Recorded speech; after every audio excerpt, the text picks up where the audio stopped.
What's up, everybody? Your boy Heat Rocks again.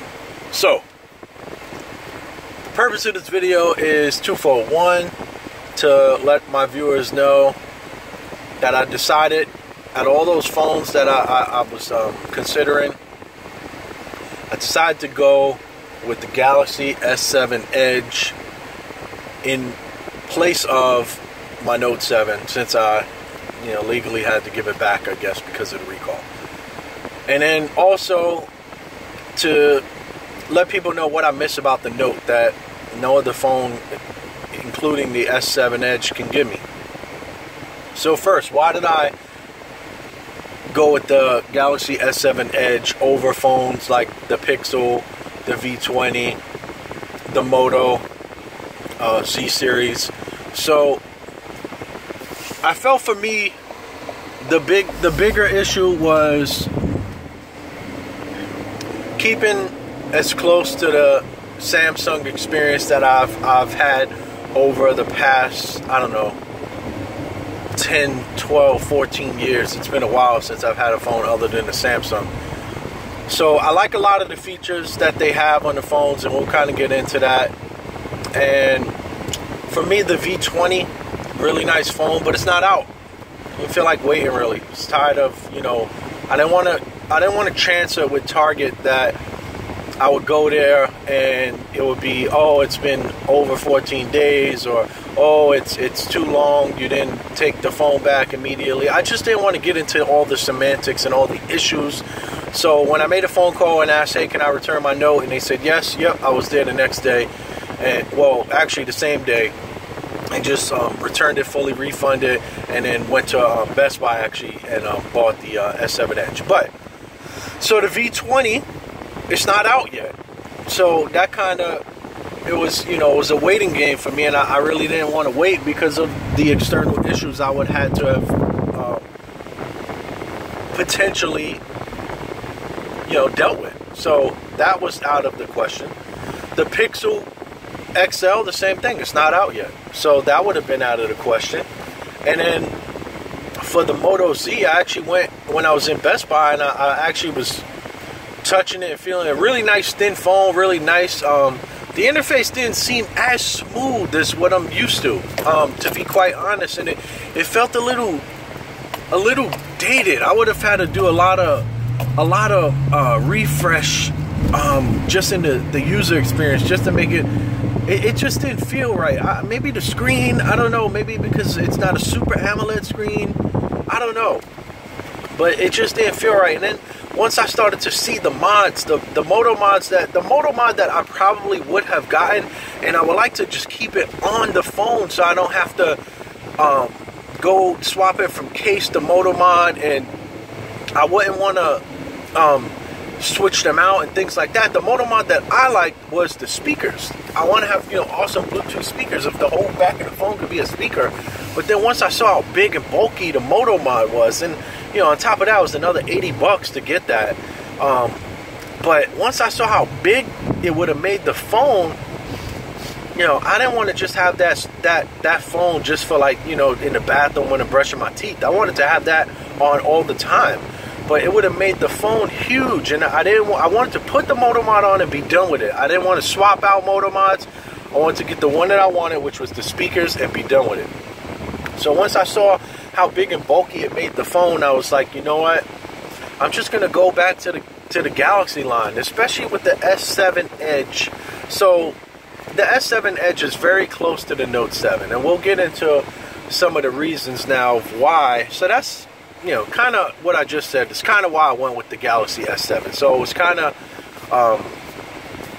I guess, picking the phone because the best user experience, what I'm used to, and also process elimination, it won. So that's what it was. But let's get into the part where, what do I miss about the Note 7, and then kind of some of the things that I guess are pretty similar or the same. So some of the things that I miss about the Note 7, the most important thing that I miss about the Note 7 is the S Pen. The S Pen is genius, and I use it pretty much every day, and it just makes life easier.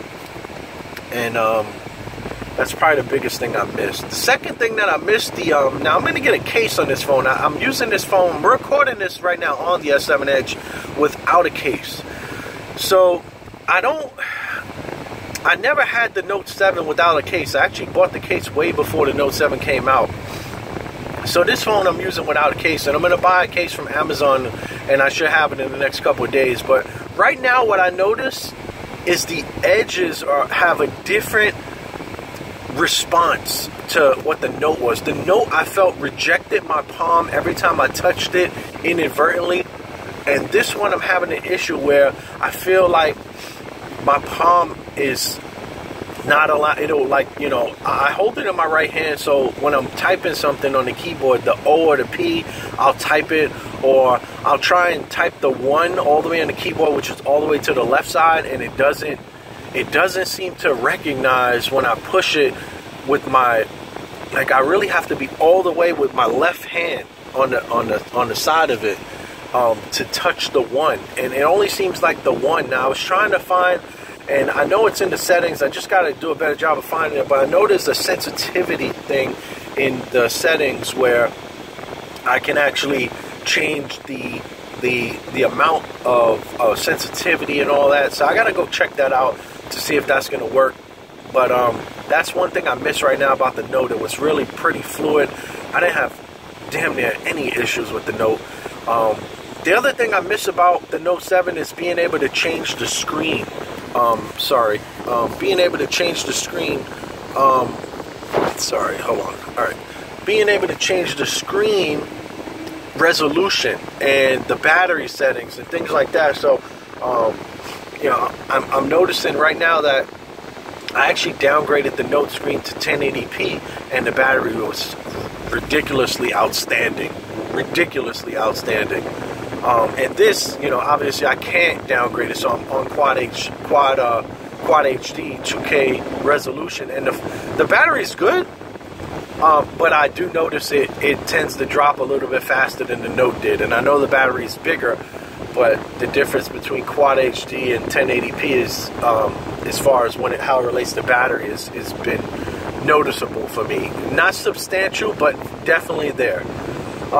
So those are kind of some of the things that I miss. The other things that I miss about the Note is the camera. So it seems like a really small thing, but on this camera, when I go from front-facing to rear-facing camera, I actually have to push an on-screen button, whereas there I just had to slide my finger down or up, and it went basically from front to back to front, whatever, and then you could slide across this way, and you would get your settings. So that's kind of the stuff I miss right now.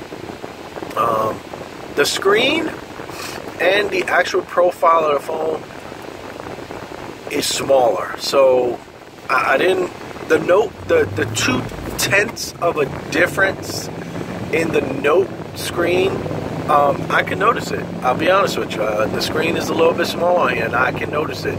So for people who say they don't notice it, awesome, but I do. I notice it. And the profile of this phone is smaller because I've actually put this phone inside the Note case that I bought, and it actually fits. Not to the point where it'll fall out if I just turn it over, but if I give it a little gentle shake, it will fall out. And so the phone is a little smaller, and in 2016, I've graduated to all these big phones. I like big phones, big screens. So that's been a little bit of a change for me. The things that are pretty similar, the user experience is pretty similar. One more other thing that I forgot that I missed. The iris scanner. So the iris scanner is awesome. I used to open my phone with the iris scanner by just looking at it, and now I got to do the fingerprint.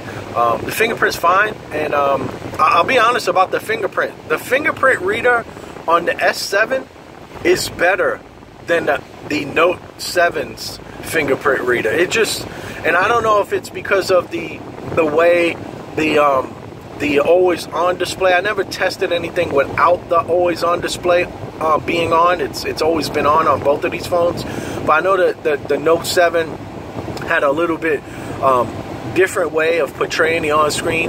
the always on screen display, and I don't know if that is interfering with the process of opening the phone with the fingerprint scanner, but I've noticed it's noticeably faster on the S7. It just never fails, whereas the Note, I felt it failed every once in a while where I would put my finger on it and stuff wouldn't open. But you know, so far, pluses and minuses. I'm happy with this phone for now. It's October, so I'm hoping the S8 comes out. I wouldn't be surprised if they skip the entire Note series for a year to make sure everything is kind of died down from, you know, just all the bad publicity and press they've gotten, and kind of skip over and maybe come back in a year, like maybe a year and a half instead, or 2 years. I don't know. But anyway, the S8, I'm probably going to get that phone if it's super awesome. But I miss my Note right now. Let me know what you think. Let me know if you think I made a decent decision in getting the S7. I plan on just holding on to it until I pay the Verizon payment plan halfway down to I'm eligible to buy, you know, trade it in and get another phone. Hopefully it's the S8, but we'll see what other phones come out. Let me know your thoughts, your comments, like, subscribe, all that good stuff, and I'll see you in the next one, man. Peace.